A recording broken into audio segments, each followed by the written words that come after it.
Hello everyone, I hope you're all doing well. In this video, we're going to talk about the money market, and the money market is just going to be the supply and the demand for money. And because you have such a good foundation with microeconomics, which many macro students don't have, but because you have such a good foundation with microeconomics, I don't think that this video or this lesson is too complicated. You're going to have a downward sloping demand curve for money. You're going to have a vertical supply curve for money. And then you have the y-axis is going to be your nominal interest rate, which we'll get into why, and then your x-axis is going to be the quantity of money. I mean, it's pretty basic, and there's only a couple things that will cause them to shift.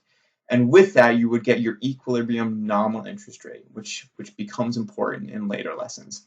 Anyways, I hope you enjoy the video, and again, please reach out if you have any questions or if there's anything that does not make sense. The money market is going to represent the supply and the demand for money, and I want to be really specific with what I'm talking about here. When I'm referring to money in the money market, I'm referring to M1.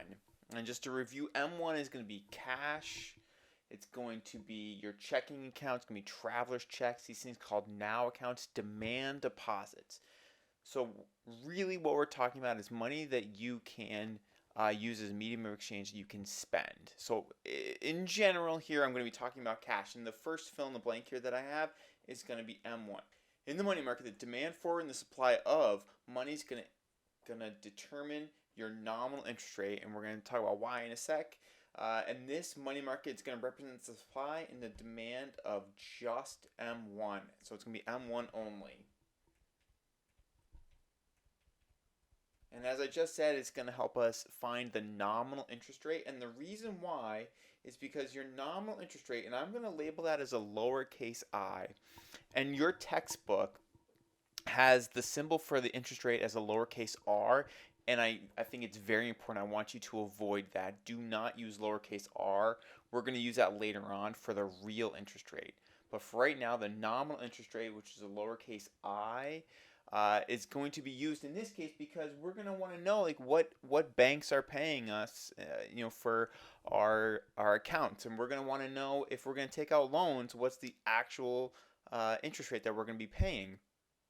And I mean this today. And so we're going to use the nominal interest rate because it's going to help us make decisions about whether or not we're going to have money in our pockets, holding our money as cash as opposed to putting it into a savings account. So I'm going to use I for the nominal interest rate. And I'm going to have the quantity of money on my x-axis. And the first thing I'll do is I'll draw the supply of money, and that's going to be a vertical line every single time. I'll just draw this right down the middle. And you can either do supply of money, and this is normally what I do. You might also see this as just capital M and capital S for money supply. This is going to be fixed and it's going to be vertical because at any given point in time, there's only a certain amount of money in the economy. And that's what this first bullet point is referring to. So this cannot be, this will not be affected by interest rate no matter what. The only thing that will cause the supply of money to increase or decrease is your central bank. And in this case, in the United States, it's the Federal Reserve Bank, or what I have here as the Fed.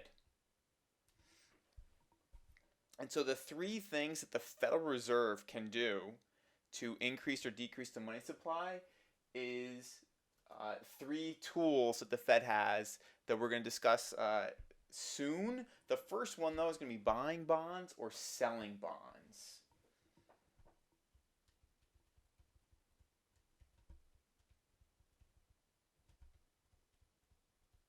And that's a little bit of a process in how they do that, and we're going to get into that later on in future lessons. But for now, you can just write down buying bonds and selling bonds.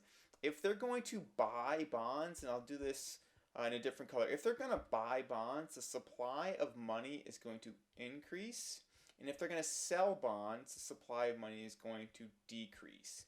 You can think about this: buying big and selling small. So if you want to have a smaller money supply, you'd sell. If you want to have a bigger money supply, you'd buy. Think about the B or think about the S.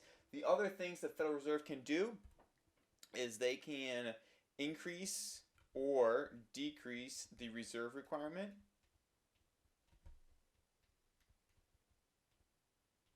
which you learned before break, talking about how much of the demand deposits need to go into the vault. The last thing is going to be an increase or a decrease in the discount rate. And really quickly, this is going to be the interest rate that banks will have to pay if they need to borrow directly from the central bank, or in the United States, directly from the Federal Reserve Bank. Those are the only three things that can increase or decrease the supply of money. The demand for money, and I'll draw this in a second, the demand for money is going to be downward sloping. And this represents the inverse relationship between your nominal interest rate and the quantity of money that people want to hold. I'm going to add in as cash. Really think about this as taking money out of the bank and putting it in your pocket. So I'm going to draw in the demand for money here. Downward sloping like all of our other demands. I'll do D sub M, or you can do MD for money demand. And what this is going to do, this is going to give us our quantity of money, that equilibrium, and it's going to give us our equilibrium interest rate. Well, I'll just have as lowercase I. If you think about this, if there's a really high interest rate, then less money is going to be held as cash, and it all has to do with the idea of opportunity cost. And the opportunity cost of holding cash in your pocket as opposed to in the bank is going to be high. All right, higher. If you take your money out of the bank, you're giving up a lot of potential interest, meaning there's money that you could be making that you're not making because you took your money out of the bank. That is not the situation that we have right now in 2020 in the United States and around the world. What we have now are lower nominal interest rates.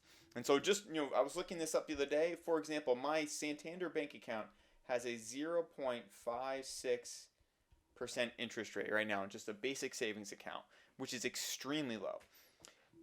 Here, if I take money out of that account and I just put it in my pocket, or if I store it underneath my mattress, I'm missing out on 56 cents for every $100 that I put in the bank for a year.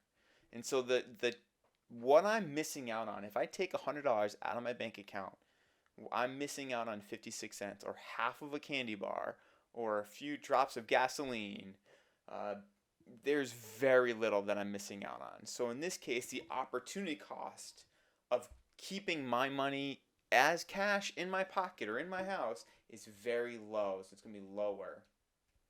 And so in this case, with a lower interest rate, a lower opportunity cost, there's going to be more cash as M1, or more money as M1. Whereas initially, with a higher nominal interest rate, there was not going to be as much. And that's what I've got up here. If I have a higher nominal interest rate, I'm going to have less money as cash. Whereas conversely, if I have a lower nominal interest rate, then I'll be way out here where I've got a lot of more money being held as cash. That explains the inverse relationship. It all has to do with opportunity cost. The last couple things I just want to talk about, there's two types of money demand. The first one is going to be transaction demand.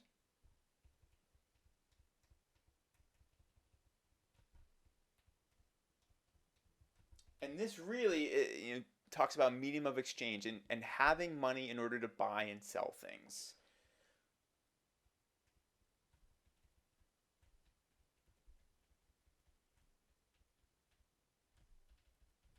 We need money in order to complete transactions. The second one is going to be asset demand. And this is where, it's a little bit more rare with cash, but people are going to want to hold cash as assets, as a store of value.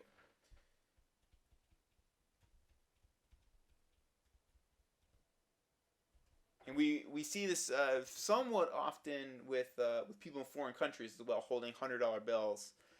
The last thing are the things that can shift demand. We talked about the things that can shift supply. It all comes from the Federal Reserve. The things that can shift demand is going to be any changes in price level. If things are really expensive, you're going to need more cash. If things are really cheap, you don't need as much. changes in income. If you have more money, you can spend more money, so you might need more cash. One other one, changes in GDP.